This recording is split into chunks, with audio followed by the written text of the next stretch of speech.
당신 품 안에서 용서와 사랑 가르치신 주님 아버지, 당신 같은 분은 없네.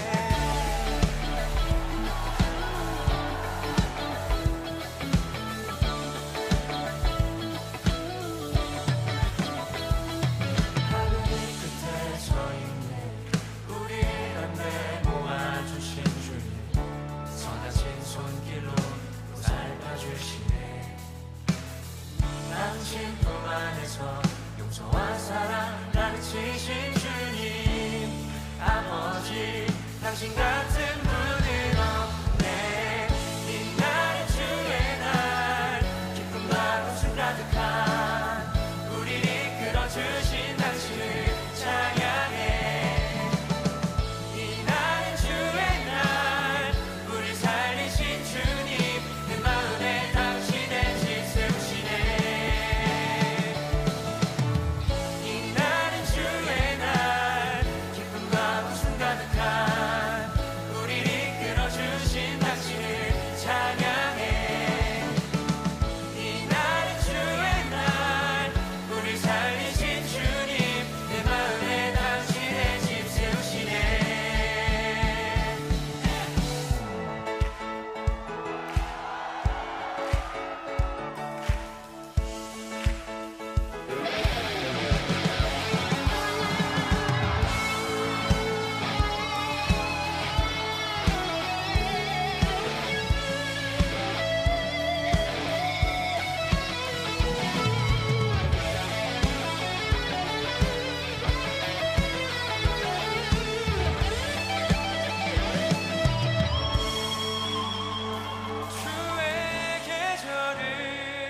사랑의 계절은 이날부터 새날까지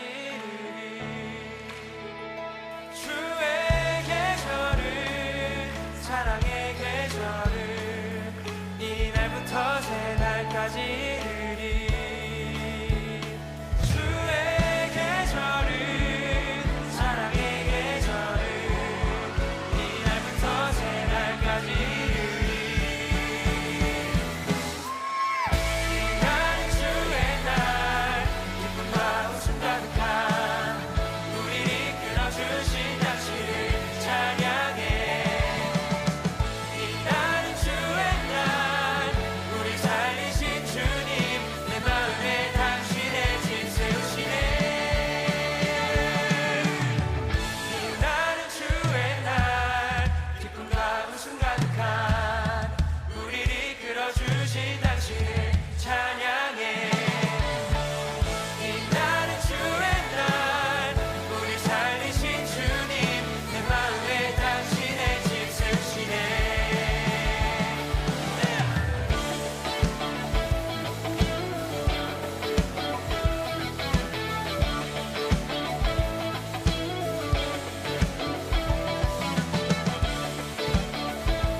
오늘 마가복음 5장 25절부터 34절까지 말씀을 같이 읽었습니다. 여기에 있는 이 말씀은 어디하고 연결되는 말씀이냐면 마가복음 3장 13절, 마가복음 3장 13절부터 연결되는 그런 말씀입니다. 그렇게 보면 마가복음 3장 13절에는 무슨 이야기가 나오느냐 하면 산에 오르사 자기가 원하는 자들을 부르시니 나온지라 이렇게 되어 있습니다. 그리고 12 제자를 삼으시고 그리고 자기와 함께 하시고 또 보내사 전도도 하며 이렇게 되어 있습니다. 그리고 귀신을 내쫓는 권능도 가지게 하려 하심이라. 이에 12를 세우셨으니 이러면서 이름이 쭉 나와 있죠, 그죠? 마가복음 5장에 있는 이 내용은 바로 마가복음 3장의 13절부터 나온 그 말씀하고 연결되는 말씀입니다. 왜 이렇게 연결되는 말씀인가? 여러분이 잘 한번 5장을 봐봐요. 5장의 21절부터 43절까지 말씀이 한 단락이에요. 거기에 제목이 하나로 써 있죠. 그래서 제목이 하나로 써 있죠. 마가복음 5장에 21절부터 43절까지가 한 단락으로 써 있죠. 그죠? 제목이 하나로 돼 있죠. 뭐 중간에 끊어져 가지고 이렇게 다른 제목 써 있고 그러지 않죠. 그죠? 제목이 하나로 써 있죠. 무슨 제목으로 써 있어요? 야이로의 딸과 예수의 옷에 손을 댄 여자, 이렇게 나와 있습니다. 이렇게 보면 여기 지금 내용이 다 연결되어 있다는 얘기예요. 그렇죠? 그러니까 요 지금 회당장 야이로의 딸이 몇 살이에요? 몇 살? 야이로의 딸이, 죽어가는 야이로의 딸이 몇 살이에요? 12살입니다. 그리고 혈류증 여인이 몇 년 동안 지금 피가 흘러요? 12년 동안 피가 흐릅니다. 그러니까 12년 동안 피가 흐르는 여자가 지금 12살 아이가 이제 죽고, 그리고 이제 부활하는 그런 장면이 나오는 거거든요. 그러니까 여기 지금 피가 흐른다, 이거는 아까 우리가 잘 설명을 들었는데 이 임신하고 많이 관계가 되어 있어요. 임신. 그러니까 여인이 임신하기 전에는 피가 흐르는데, 그 피가 흐르는 것이 왜 흐르느냐는 거지. 성경에서 피가 왜 흐르느냐, 피가 뭐를 말하는 거예요? 생명을 말합니다. 피는 생명을 말하는 거예요. 근데 피가 흐른다라고 하는 것은 생명이 어떻게 된다는 거예요? 유출된다는 얘기죠. 이 피가, 생명이 유출되고 있으면 부정하다. 그래서 구약에서는 피가 흐르는 여인을 만져서도 안 되고 이렇게 가까이 해서도 안 됩니다. 구약에서는. 그 기간이 되면 여자는 이제 남자하고 멀리 있어야 되는 거예요. 그 기간이 되면. 그게 성경적인 하나의 규칙이거든요. 근데 그게 그 피가 흐르는 그 생명이 유출되는 것이 멈추려면, 그러니까 생명이 소실되는 것이 멈추려면 임신을 하면 그게 멈추는 거예요. 예, 그러니까 이게 속에 누구를 우리가 뭐 어떻게 해야 되냐 이거예요. 여자라고 하는 거는, 성경에서 여자는 뭘 할 때 여자가 가장 완전해지느냐 하면은 임신하면 완전해지는 거예요. 그 임신을 한다는 것은 아이를 임신하고 그 아이를 출산하게 된다. 그러면 여자는 완전해지는다, 이 말이거든요. 그러면 잘 생각해 보시라고요. 여자라고 하는 건 뭐 하러 있는 거예요? 여자는 여자 왜 있나? 남자를 위해서 있나? 그럼 남자는 왜 있는 거예요? 여자들이 기분 나쁠까 봐 지금 제가 반대로 물어보는 거예요. 남자는 왜 있는 거예요? 네? 남자는 왜 있는 거예요 도대체? 남자 족속들아 물어보는 거예요. 남자 족속들아, 이제 제가 이제 혼자 물어보는 거예요. 남자 족속들아, 너희들은 왜 있느냐? 이렇게 물어보면 왜 있는 거예요, 남자들은? 여자에게 뭘 주기 위해서 존재하는 거예요. 그러니까 여자에게 뭘 주기 위해서 존재하는 거고, 여자들아 너희들은 왜 있느냐 이렇게 물어본다면, 남자에게서 씨를 받기 위해서 존재하는 거란 말이에요. 그러니까 성경에 요거를 이제 여러분이 기분 나쁘다, 뭐 왜 그런 얘기하냐 이렇게 생각하지 말고 밭을 생각해 보세요. 밭이 있다면 가장 밭이 원하는 게 뭘까요? 자기가 밭이야, 밭. 그러면 밭이 원하는 게 뭘까요? 밭은 뭐 좀 주세요, 뭐 좀 주세요, 그럴 거 아니에요. 뭐 달라고 그래요? 밭에서 돌멩이 달라고 그래요? 아니면 지나가는 뭐 던져달라고 그래요? 뭐 달라고 그래요? 밭이 원하는 건 씨를 달라고 그러는 거예요. 성경에서 그러면 에덴 동산이라는 게 있고, 그죠? 그 안에다가 아담을 갖다 집어넣어 놓고 예배드리라고 하는, 이게 뭐겠어요? 에덴 동산 안에 아담을 집어넣어 놓고 예배를 드리라고 그래요. 하나님이 농사지라고. 그럼 처음부터 성경의 창세기 처음부터 뭐를 설명하는 거예요? 그럼 농사 짓는 거, 예배하는 거, 밭에다 씨를 뿌리는 거, 이런 얘기를 하는 거죠. 그죠? 그러니까 처음부터, 성경의 처음부터 그런 얘기인데, 그거를 밭하고 씨라고 얘기하는 것을 남자와 여자라고 이렇게 설명을 하는 거예요. 같이. 그러니까 성경의 이야기는 그렇게 뭐 서로 다른 얘기가 아니에요. 그러면 여자라고 하는 존재는 뭐 하러 있는 거예요? 밭이란 말이에요. 뭐 원래 그런 거 아니에요. 의학적으로 뭐 생물학적으로 이거 보면은 뭐 유전자라고 하는 건 뭐 양쪽 다 그 염색체가 있어서요, 반반씩 나눠서요 이렇게 돼 있는 거. 그건 그렇죠. 당연히 그렇게 해서 반반씩 염색체가 해서 아이가 태어나고 이러는 건 당연한 거죠. 그런데 성경에서 이제 그거를 설명하기 위해서는 누군가가 씨를 주지 않으면 그게 아이가 생성되지 않아요. 그러니까 남자는 여자에게 아이를 만들어 주기 위해서 씨를 전달하는 자이고, 여자는 씨를 받는 자란 말이에요. 그게 그래서 여인이라 그런 겁니다. 성경에 여인, 여기에 한 여인이 이렇게 나오죠. 여인이.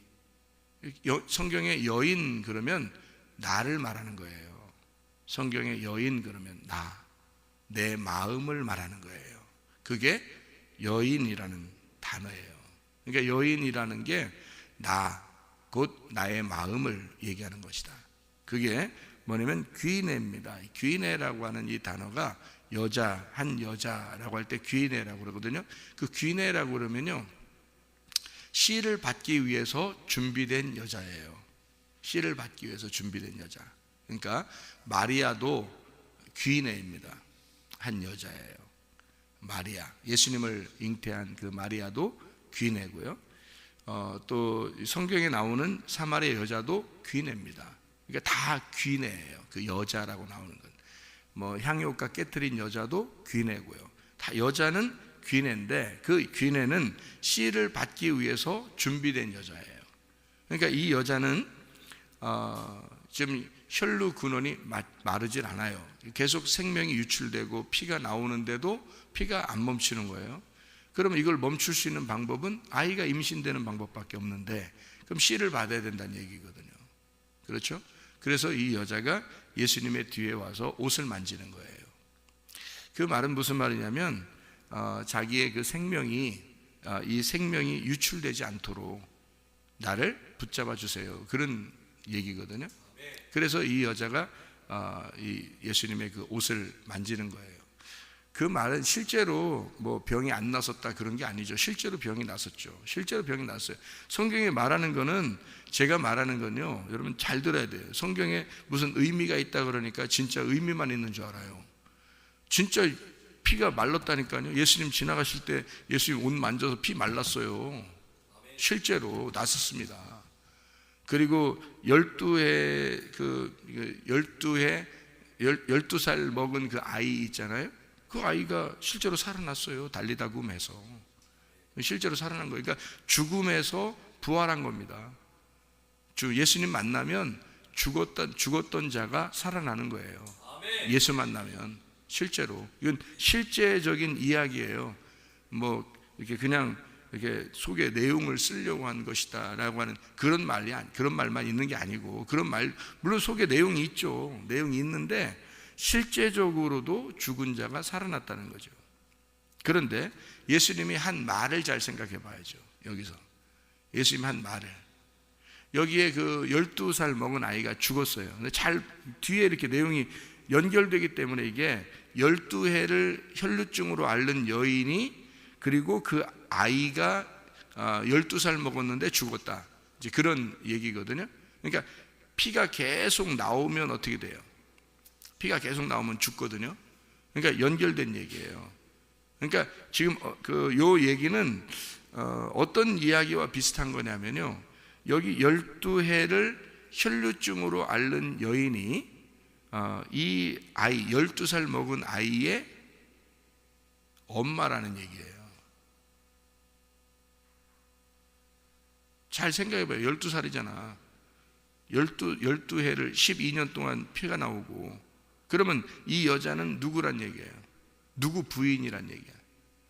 회당장의 부인이란 얘기예요. 회당장이 뭐 하는 사람인 줄 알아요? 회당장이라는 사람이요, 피를 흘리거나 죄를 짓거나 한 거를 구분해내는 사람입니다. 회당장이라는 사람이. 회당장이라는 원래 회당장 직함이라는 게 있잖아요. 이제 회당장이라는 사람이 뭐 하는 거냐면, 사람이 피를 흘리면 이건 죄인이야, 만지지 마, 건들지 마, 이 사람은 건전한 사람하고 같이 있으면 안 돼, 이런 걸 구분해, 죄인과 죄인 아닌 사람을 구분해 내는 게, 그래서 회당에 들어오고 안 들어오고를 다 구분해 내는 게 회당장입니다. 그런데 이 회당장의 딸이 죽었어요. 회당 땅이 죽었는데, 여러분 보세요. 시체를 만지면 돼요, 안 돼요? 안 돼요. 회당장이라 할지라도 이 시체를 만지면 안 된단 말이에요. 그러니까 다른 사람도 시체를 만지면 안 돼요. 그러니까 만약에 시체를 만졌다 그러면 만지는 순간 어떻게 돼요? 부정하단 말이에요. 그거를 구분해 내는 게 회당장이라고요. 근데 회당장 자기 딸이 죽었는데 예수님이 만졌단 말이에요. 이 꼬마애 있잖아요. 12살 꼬마애를 손을 잡고, 예수님이 손을 잡고, 말이 돼요, 안 돼요? 말 안 되는 거예요. 일단 죽었으면 손 만지면 안 돼요. 그거를 구분해 내는 게 회당장인데, 근데 그 구분해 내는 율법을 파괴시킨 게 예수님이라고요.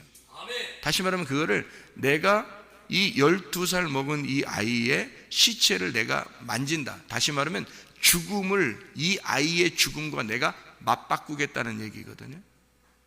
내가 손을 만짐으로써 그 죽음이 내게 전가되고, 이 아이의 죽음이 나한테 오고, 나의 죽음, 내 생명이 얘한테 갈 것이다. 그러니까 회당장이 원래는 시체를 만질 수 없는 걸, 시체를 만지는 거 이런 거 안 된다고 그런 구분하는 사람인데, 자기 딸을 만지는데 어떻게 해? 그 죽은 아이가 또 살아나는 거예요. 그러니까 죽었던 아이가 살았는데, 여기서 잘 여러분 보면, 내용을 보면요, 내용에 이 글자를 이렇게 잘 보면은 뭐라고 써 있냐면 이렇게 돼 있어요. 12살 먹은 아이가 죽었는데, 그 아이가, 근데 예수님이 뭐라고 그러냐면 이 아이한테 달리다굼, 그래요. 일어나라, 소녀야, 일어나라, 그러거든요. 근데 그 소녀야 일어나라 할 때 이 아이가 어떻게 하고 있다고 그래요? 이 아이가 어떻게 하고 있다? 죽었다, 아니면 자고 있다? 잠자고 있다고 그러잖아요. 예수님은 잠자니까 깨우러 온 거야. 그러니까 이 아이에게, 얘는 잠자고 있어, 죽은 게 아니라, 그래서 나는 얘를 깨울 거야 라는 얘기예요. 그러면 아예 죽었다면 말이에요, 아예 죽었다면 살려야 되겠죠, 그죠? 아예 죽었다면 똑같은 얘기예요. 잠자는 거를, 잠잔다고 그러면 이걸 어떻게 해? 깨우면 되겠죠. 그러니까 이게 무슨 말이냐면, 이 아이가 지금 잠을 자고 있다라고 이야기한다는 것은, 지금 예수님 입장에서는 어떻게 됐다는 얘기예요? 얘가 지금 살아있다는 거예요, 죽어있다는 거야? 살아있다는 얘기야. 예수님 입장에서 보면 얘가 지금 살아있다는 얘기예요. 근데 잠을 좀 자고 있다는 얘기야. 그러니까 깨우면 된다는 얘기야. 한마디로 말하면 예수님은 누구를 지금 깨우러 온 거예요? 자기 자녀를 깨우러 온 거야. 이 아이가 하필 몇 살? 12살. 제자들 몇 명? 12명. 이해가 돼요? 지금 제가 말하는 걸 좀 이해를 하셔야 되는데, 제자들이 몇 명? 12명. 이 아이가 몇 살? 12살. 그러면 이 아이를 깨우는 건 누구를 깨우는 거? 나를 깨우는 거. 이해가 되겠어요? 네, 나를 깨우러 오신 주님이란 말이에요. 그러니까 주님은 나를 포기하시는 게 아니라고요. 내가 자고 있다고 생각하고 있다고요. 주님은 우리가 어떨 때는 힘들고 마치 그 죽어 있는 자와 같이 그렇게 그 하나님과 멀어져 있고, 또 힘들어하고 있고, 고통스러워하고 있고, 슬프고, 나는 하나님이 나를 미워하는 것 같고, 하나님이 나와 함께 안 하는 것 같고, 영 뭐 기도 응답도 없고 뭐 치료도 없고 이상하다 이렇게 정말 하나님 나를 어떻게 하신 거 아닌가, 나하고 진짜 멀어진 거 아닌가라고 그렇게 나를 버리신 거 아닌가, 왜 우리 집은 왜 꼭 이렇게 계속 이게 문제가 해결되지 않는가, 왜 나는 이 병이 고침받지 않는가 이렇게 생각하고 있어도 주님은 나를 어떻게 보신다고요? 나는 너를 포기하지 않아. 아멘. 나는 너를 죽었다고 생각하지 않아. 아멘. 나는 네가 자고 있다고 생각해. 그래서 나는 너를 깨워줄 거야. 내가 너를 포기한 적이 없어. 너는 여전히 나의 딸이고 여전히 너는 나의 아들이야. 나는 너를 포기한 적이 없어. 너는 자고 있는 거야. 그러니까 달리다굼 일어나라. 소녀야 일어나라. 아멘. 그게 주님의 마음입니다. 아멘. 여러분, 주님은요 이렇게 혈류가 이렇게 피가 빠져나가는 이 여인이 주님 앞에 와서 옷에 손을 댔을 때 주님은 그것을 이게 막 누가 날 만졌냐 막 이래요. 승질나서 그런 거예요? 진짜 누가 자기를 만지니까 진짜 승질났어요 예수님이? 그거 아니에요. 그 여자를 진짜 구원해 주고 싶었던 거예요. 아멘. 그 여자는 다른 희망이 없어요. 자기는 진짜 계속 생명이 나가고 있고 죽어가고 있고 실제로 그 여인의 딸이 죽은 거예요. 그러니까 사실 그 생명이라는 건 그렇게 피가 빠져나가면 죽음이 오는 거예요. 그러니까 죽음이 오는 여자, 그리고 실제로 그 생명이 죽은 아이, 그게 다 연결된 거예요. 회당장이라고 하면 자기가 굉장한 지위를 가진 사람이거든요. 자기가 최고라고 여겼던, 회당에서는요 회당장이 최고예요. 회당장이, 지금으로 말하잖아요, 대전시로 말하면 대전시장입니다. 그게 회당장이에요.